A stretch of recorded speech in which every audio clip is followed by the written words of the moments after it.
This is a Subaru diesel boxer engine that's out of a Subaru Outback. No, actually it's a Forester. The reason that this thing has failed is because it ran out of engine oil in the sump because of a few skip services in an attempt by the owner to save a few bucks, which is the core point that I'm going to actually make in today's video once we let this spin back here. What we've got here next to me is a KL Cherokee. We did a video about this last week. The rear diff in this is getting changed.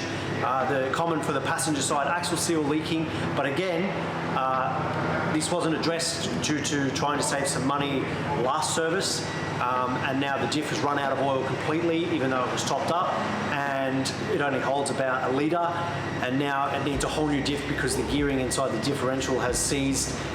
Again, skipping some routine servicing to try and save some money. The white Grand Cherokee at the back is getting a motor because of a seized crankshaft, also caused by a complete lack of lubrication by some skipped services.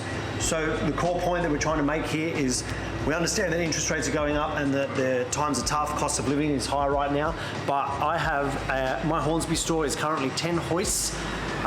Every hoist has a big job on it right now. Only one of them is a service. The other 9 are all major mechanical failures caused by lack of servicing.